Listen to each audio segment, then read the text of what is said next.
कैसे हैं आप? पूछने का कारण ये कि आज के समय में आसपास किसी भी देख लो, दुखी, व्याकुल, सोचता है कि संसार में सबसे अधिक दुख उसी के जीवन में, सबसे अधिक समस्याएं उसी के जीवन में। संसार में ऐसा कोई व्यक्ति नहीं जिसके जीवन में समस्या नहीं, और संसार में ऐसी कोई समस्या नहीं जिसका हल मनुष्य के पास नहीं। किंतु उस हल को खोजने के लिए अपनी बुझाओं को खोलकर जीवन में आगे बढ़ना होता है, साहस से आगे बढ़ना होता है। किंतु कुछ लोग क्या करते हैं, अपने माथे पर हाथ रख के किसी कोने में बैठ निराश होकर अपने भाग्य को कोसते। नहीं, ये कभी मत कीजिए। कर्म कीजिए, आगे बढ़े, साहस दिखाइए, और सबसे महत्वपूर्ण बात, संयम रखिए। क्योंकि आपका लक्ष्य कितना भी कठिन क्यों ना हो, उस तक पहुंचने का मार्ग आपके पांव के नीचे से होकर ही जाए। आप ऐसे कई लोगों को जानते हो जो ब्रह्म मुहूर्त में उठते हैं, स्नान करते हैं, प्रार्थना करने बैठ जाते हैं, श्लोक पाठ करते हैं और दूसरों को भी ज्ञान देते हैं कि वो भी ये सब करें, मंत्रोच्चार करें।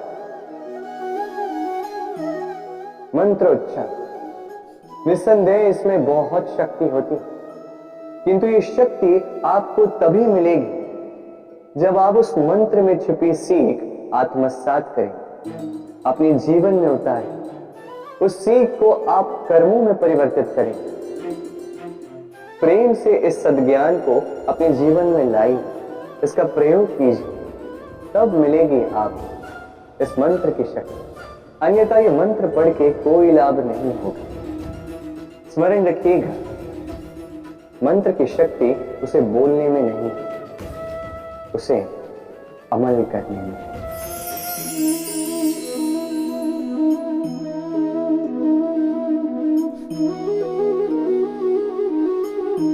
चलिए आज आपसे एक प्रश्न पूछता हूं। मनुष्य अंधकार से भयभीत रहता है, ऐसा क्यों? इसका उत्तर है कि इस अंधकार में मनुष्य कुछ देख नहीं पाता, ना आगे देख पाता है ना पीछे, आसपास क्या है समझ नहीं पाता, ना अपनी राह देख पाता है ना अपना लक्ष्य। इसके कारण अपना विश्वास खो देता है और इसी कारण से भयभीत हो जाता है। चलिए अब आपसे एक और प्रश्न करता हूं। क्या इस संसार में इतना अंधकार है कि इस दिए का अस्तित्व ही मिटा दे? नहीं, उल्टा ये दिया अंधकार को चुनौती देता है, स्वयं जलकर संसार को प्रकाश देता है। ये छोटा सा दिया, अब जब ये छोटा सा दिया अंधकार से भयभीत नहीं होता, तो भला आप क्यों असफलता से भयभीत होते हैं? आपके भीतर एक अमर आत्मा है, बस आवश्यकता है तो उस आत्मा को जगाने की। अपने भीतर के इस ऊर्जा को जगाकर तो देखिए, सब कुछ दिखेगा। क्रोध, क्रोध क्या है कौन नहीं जानता। हर आयु, हर वर्ग, हर श्रेणी के व्यक्ति को क्रोध का अनुभव हो चुका है। बल्कि किसी किसी का तो परिचय ही इसी प्रकार दिया जाता है कि व्यक्ति अत्यंत क्रोधी है, इससे तनिक बच के ही रहे। अब क्रोध क्या है हम सभी जानते हैं, किंतु ये क्रोध कर क्या सकता है ये बहुत कम लोग जानते हैं। क्रोध कुछ इस प्रकार है, किसी जलते हुए अंगारे को पकड़ना और किसी और की ओर फेंकना। अब इसके पीछे आपकी मंशा होती है सामने वाले को जलाने की, किंतु उससे पहले तो आपके स्वयं के हाथ जल जाते हैं। तो स्मरण रखिएगा, जब भी आप किसी और पर क्रोध करते हैं, सर्वप्रथम वो आपके विनाश का कारण बनता है।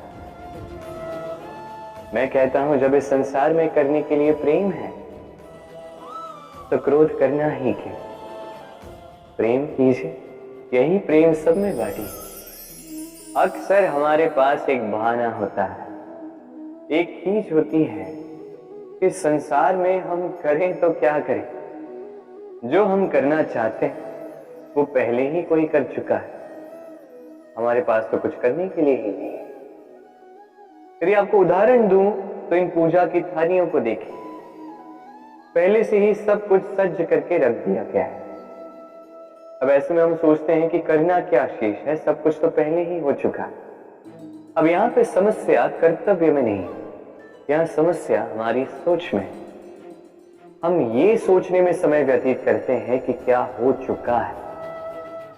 हमें ये सोचना चाहिए कि क्या करना अब भी शेष है जिसमें हम अपना योगदान दे सकते हैं।